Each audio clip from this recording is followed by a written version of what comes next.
What's going on, people? We are Tottenham TV, back here for another Tottenham update. And yes, you've guessed it, the transfer rumour mill is in full drive once again. And let's start off with the first one. A lot of regurgitated names out here, but we're going to start off with Nicolo Zaniolo. Calcio Mercato saying that Roma attacker Zaniolo remains on Fabio Paratici's list of transfer targets for the summer. I'm guessing for that, obviously, that number 10 position that Conte says that he does want to fill this summer. Roma on massive form under Jose Mourinho at the moment. Zaniolo scoring goals at the moment as well. Would you welcome him at Spurs? Yeah, including a hat-trick he scored in the Conference League not so long ago against Bodo Glimt. 100% I'd welcome him at Spurs. I think he's a brilliant player. Obviously, he's had his troubles with injuries. I think 2 ACLs, didn't he? Out for a long time. Yeah. But every time he comes back, he seems to be I wouldn't say come back stronger, but he seems to be always returned to form. And recently, he's come back into Mourinho's side. And he's been showing some brilliant form again. He's I think a player with so much talent, yet to be completely fully realised at Roma due to time being out and whatever. Obviously, it would cost a lot of money because he's a Roma boy, and they're probably desperate to keep him, so I can't see him being cheap.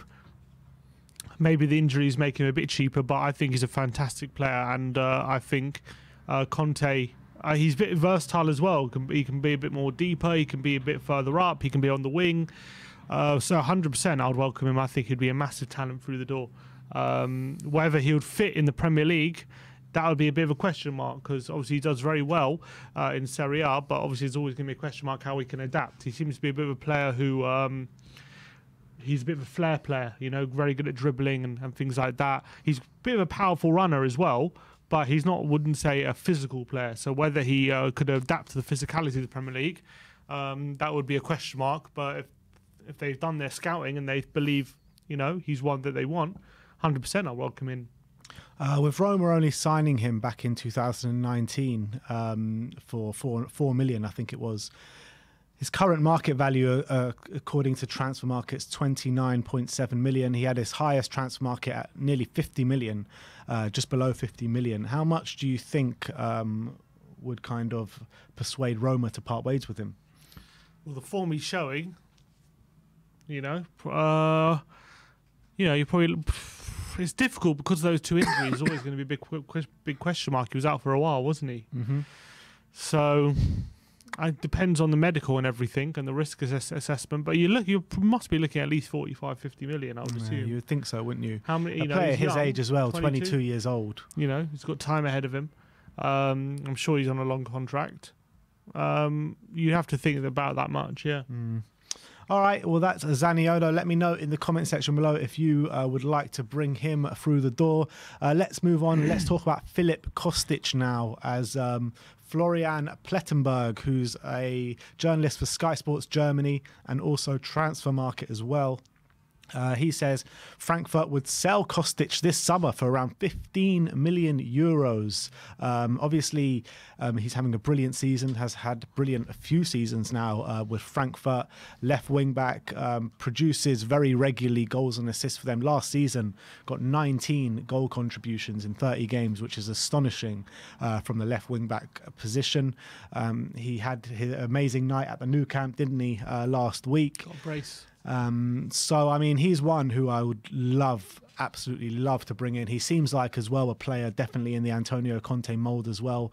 And the player that Conte likes to bring in, you know, ready-made player, not at the beginning stages of his career. What's your opinions on Kostic? Yeah, I think he can definitely do, you know, that Perisic role that Conte had at left wing back, as a player who's, you know, on paper, left wing back, literally predominantly a winger and more focused on getting forward and hurting the opposition on the attack. Obviously, he's left-footed on the left. He put a bit of a traditional wing on that point, and from that view, very good cross of the ball, really sweet left foot. Got a decent pace about him as well. That point of view, yes, you'd want him. On the flip side, 29 years of age. He is more of a natural winger than, say, a defender. So would he struggle with the defensive side of his game? Potentially. How many years are we going to get with him playing at the current level he's playing at? Obviously, Perisic is 33, so if you're looking at someone like Perisic, obviously Kostic would be a much better option than that. He's a bit of a late bloomer, isn't he, Kostic? He hasn't really been like hasn't had an unbelievable career up until recently. Then he's kind of exploded in the past few seasons over at Frankfurt. Pretty much ever since he joined Frankfurt, yeah. To be honest. So from those points of view, it's a bit of a risk, but it could be a risk worth taking with the form he's in, the goals and assists he regularly gets. From that left, he can play left wing back as well. I believe he's played there for Frankfurt as well on occasion. I thought that's where he does play. He can play, but he's a lot of his career he's been left wing, but he's playing left wing back at the moment. That's where he plays, but he's not like the defensive side of his game. Is that something that he might get caught out of? Because I don't think he's like the best defender. But maybe we don't need the best defender at left wing back to be as effective, as we need them to be. So maybe if you bring in a left centre back, a similar ilk of Christian Romero, we've had our reservations about Matt Doherty defensively as well coming into it. But since Romero's come in, it's completely advanced Matt Doherty's game. It doesn't have to defend too much. So if we can get that kind of left hand sorted out, then maybe that could be a good move for us. 100%. And you look at I know. Look, I'm not saying Kostic is on Trent Alexander-Arnold's level, but Trent Alexander-Arnold is not the best defender in the world. But what he gives in his output far outweighs his deficiencies at the back. If you're getting to like 20 assists a season at right back, you can probably afford to make a few mistakes at right back and let a few goals in, because you're literally getting 20 assists and 5 goals or whatever he's getting, like ridiculous output. So if Kostic is going to guarantee you like 10 assists and 5 goals or something, then he's probably worth it. I mean, the numbers are just unbelievable. First year for Frankfurt, 10 assists. Second year for Frankfurt, 11 assists. Third year for Frankfurt, 15 assists. And he's on track again to do double figures of assists this season, where he's got 8 at the moment. And as well, he gets more or less 4 to 6 goals every season as well. I mean, those stats are incredible, aren't they? Yeah, very strong. So I think it's one I would definitely be excited about if we got him. And hopefully, even though he's 29, I don't think that's a reason to not be interested in him just because of his age. I think that's what Conte wants, experienced players. Exactly, and the fact of the matter is, if we do go for players of that ilk, that shows to me true backing of Antonio Conte from Daniel Levy, because we all know that Levy would prefer to go for younger players with a higher ceiling in terms of ready-made players that maybe won't have the sell-on value. Yeah.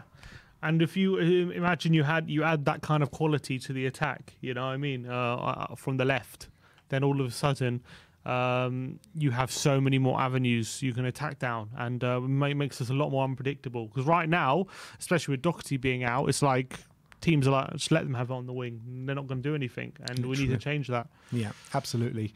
So that's Kostic. Let me know your opinions on him in the comments section below. Let's move on to a few updates from Fabrizio Romano. First one on Yuri Tielemans, as he says Spurs are not currently negotiating with Leicester for Tielemans. They are exploring the situation, but Champions League football could be a key factor in his decision. It's an open race with 5 or 6 clubs interested. We've spoken about Tielemans quite a bit in the last couple of weeks. Obviously, his season this year is not as strong as maybe previous years. Does that put you off at all? Obviously, it puts doubts in your mind whether about his attitude and stuff like that. But again, with Tielemans, it's a bit like I'm trying to know what player to compare him to, but I feel like he's been, ever since he's come into Leicester, he's played at a very high level, and I think all players are like to Eriksen in his last year at Spurs. I know, but yeah, and I think obviously he won them the FA Cup last year. He scored a great goal in the final. And I think when someone like Tielemans is at a club like Leicester, and since he's come in, they finished 5th twice, nearly got on Champions League, and they look to be going the right direction. And all of a sudden, things start to go wrong. And I think he, as an ambitious player, you got to remember when he moved to Leicester, he was very, very highly sought after around Europe. He was known as a very hot up and coming prospect. I remember when we went away in Europe. I can't remember where it was. Ghent. It was Ghent, was it? Yeah. In the hotel, the guy was an Anderlecht fan, yeah. And he goes, "Watch out for Yuri Tielemans." You watch out for this guy. He said he's going to be a serious player. and obviously it was a big coup that they got him. But now Leicester, so they're going the right direction. But then this season, I know they're doing all right in Europe, but they've kind of gone flat in the league. Mid-table. They're not anywhere near Champions League. So I feel like with Tielemans, I wouldn't necessarily say he's down tools, but sometimes it's hard to keep up those standards when everyone's kind of falling apart around you, which it seems to have been. And then they've gone so close to Champions League a couple of years and fallen short a couple of times in a row as well. That's like going to Harry take Kane a hit. beginning of the season. Yeah, that's going to take a hit on your confidence, and it's going to take a hit on your belief as well. Yeah, your belief in the project. And maybe Tielemans got to the stage where now it's just he's just finishing his third season now, I believe, at Leicester. He's probably thinking, I want to play Champions League. He's at the age, 24-ish, I would say. 24, yeah. Yeah, so he's probably thinking, look, he's still got time, but he's probably thinking, I want to, test myself at the highest level. And it's his fourth year, but yeah. Fourth year. So do I want to risk another season in mid-table and stuff like that? I think I wouldn't judge him having a poor season and write him off, by him just because of that. Because I do think, again, given the right motivation, put him in a side that's functioning better, I think he could be a star. And even in like this year, which some could consider his poorest season for Leicester, he's still producing the stats. Still got the most goals he's ever got in a season, which is 6 goals. I know he's not like his play isn't built around scoring goals, and that's not what we should really judge on him. But even in his poorest season, he's still playing well this season. Yeah, for the most part. But I think in his position in centre mid, I think obviously he gets good numbers, but it's always the unseen things which people, when you're watching the game, annoys people. Like, for instance, in the last minute against us. Yeah, exactly. Giving the ball away, that kind of stuff, or not tracking your runner, or not putting your... It's a bit like Pogba. Pogba can give good stats, but why people so angry at him is because of what he does off the ball and what he does at people that you can't quantify, which is why people aren't happy with him. And I think it's been fairly similar with Tielemans this season and that stuff. But look, he's young. I think he is an ambitious player who wants to go to a higher level, and maybe if Tottenham in the Champions League, we can give that to him. Yeah, I think he would be a great signing if we could get him through the door. And I think that there's a lot of people that don't want Tielemans through the door, but I think they're just judging him on pretty much this season alone on what he's kind of producing. But you got to remember him as a whole player and what he has produced in the past. And when players kind of lose the passion at a football club, it's very hard to perform at your highest level. This is the danger of the mentality of you're only as good as your last game. When people say that, I've always disagreed with that. I think it's a load of rubbish. And people said that a lot with Harry Kane about is he still world class and stuff. No, you're only as good as your last game. It's very, because you've got to take context and circumstance always into account with these things. And players sometimes they can lose a belief in these circumstances, but then you give them different motivation, different team to play in. They can fly, and I believe Tielemans would be in that category. Yeah, but that's not always the case, is it? Because then you look at players like Dele Alli as well, who's been off the ball for ages, and all of us were backing him to get back to what it was. He even actually went to a new environment in Everton, and he can't even get a game there. So I mean, it's different cases for different players. Always. So I'm saying context is always important. All these things. All right, let's move on. More from Fabrizio Romano, this time on Christian Eriksen. And he says Eriksen will decide his future at the end of the season and will first speak with Brentford out of respect. Nothing is close with Spurs, but they could consider after the Dane meets with his current club. So they're saying, so obviously we're going to potentially speak to him after he speaks to Brentford at the end of the season. Again, we've spoken at length about Christian Eriksen over the past couple of weeks. We've both said how... he'd be a great addition to the squad. So any more opinions on that from you? No, I've just said I'd be delighted with Eriksen through the door. I think he could really add a new dimension to the team. And I think he's playing again. Got another assist at the weekend. He's playing at a very high level for Brentford. Yeah, the only thing is whether he'll think he deserves he owes Brentford for giving him a shot after, let's be honest, a lot of people didn't want to touch him after what happened. Whether that's right or not, Brentford took a chance. They're reaping the rewards, and maybe he might want to show respect to him and say, "Look, you gave me a shot. I'm going to stick with you for another year." But he's also got to look at the other side. He's 30 years old. How much longer of his career does he actually have? If he wants to get back to competing for the highest things, then he unfortunately probably has to move on. And maybe he'll think like that. And if he does, then I think Tottenham could be perfect for him. I'm looking forward to the game this weekend. It's going to be a good reception. I'm looking forward to going over to Brentford and definitely seeing Eriksen and giving him a good reception, that's for sure. Let's hope he has an off day. Yeah, let's hope so. Next up, Stefan de Vrij. Once again, Tutto Sport saying Inter Milan would be happy to sell Spurs target Stefan de Vrij for 16.5 million this summer, which could be another great piece of business if we could get, let's say, a Christian Eriksen in for free, a Kostic in for 15 million. A de Vrij for 16.5 million would be some serious business. Well, this is what we talk about when we talk backing the manager. It doesn't mean like spending hundreds and hundreds of millions. Just getting the right, like, experienced, right players, even if it's a good deal. Like, if you spend that kind of money on de Vrij, that is getting a very experienced, high quality centre back at a decent deal. Doesn't, just because we didn't spend 100 million doesn't mean it's not a worthwhile signing or anything like that. So, look, I don't know if that's true or not. It might be because he's not got long left of his contract. And they are looking at centre backs, aren't they? Yeah, I think he's played in a back three at Inter before. He's played under Conte. I think he'll be perfect for that middle three with a new left centre back as well. Would be a fantastic signing and would give Dyer real good competition as well, and would force Dyer to either up his game or he'll be out the side. I mean, not saying he's playing badly, but I always feel like Dyer needs to reach a new level if we're gonna move. If the team is gonna move up a level, you know what I mean? He's gonna have to reach a new level himself. As much as he's playing well at the moment, is he playing well to be in a title challenge? Don't know. Probably not. It's good enough to maybe challenge for top four, which we're doing. But it's always going to come back to moments like what we had on the weekend, just not good enough. And maybe having someone like de Vrij there might either push him or we'll see what happens. You know what I mean? All right, so that is the transfer stuff. Let's talk about the last bit of the update, and this is about the Premier League. The Daily Mail are claiming that managers and coaching staff could do half-time TV interviews from next season. Proposals have already been sent to the clubs. It is understood instances would be limited to 5 a season per manager or coach, and those whose sides are losing would not be approached. What's your opinion on managers doing half-time interviews?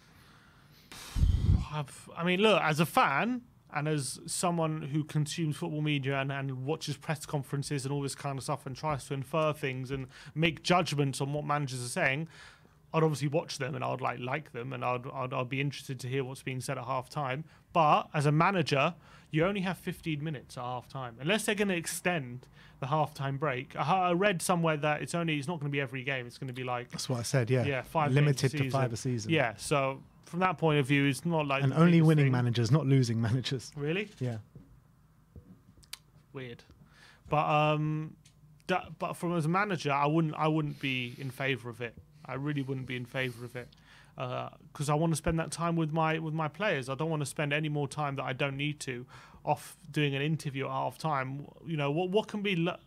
What can a manager say? What's he going to say? Yeah, we did this well in the first half. I'm going to change it in the second half doing this. Let's be honest. It's just, this is just driven by Sky Sports and BT and the media companies to drive up more views. That's all it is. Yeah, what they should do is have like a camera in the dressing room or something. That would be more interesting.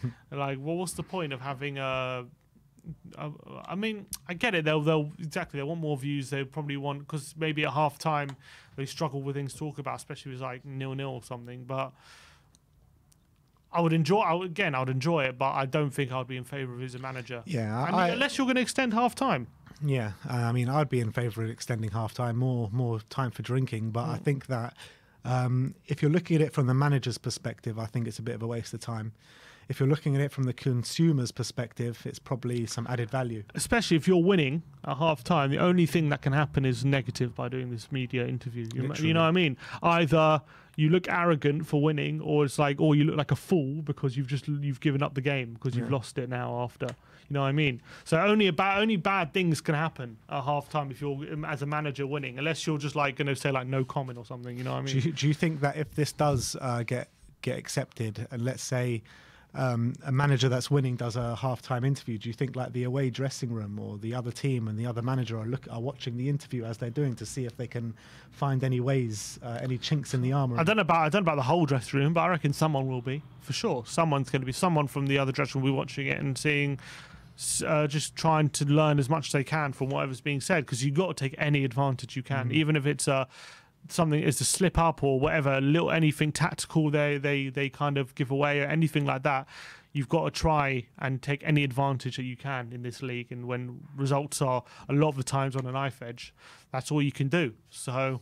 Of course, I don't think the whole dressing room will be huddled together watching it, but I do think there'll be a coach or something in the team, maybe off to the side, listening to what he's been said and feeding back to the manager 100%. All right, so that is your Tottenham update for today. A few transfer rumours and obviously the Premier League potentially bringing in half-time interviews for managers and coaches. Let me know your opinions on all the topics we've spoken about today in the comment section below. Like, subscribe and comment. And as always, come on you Spurs.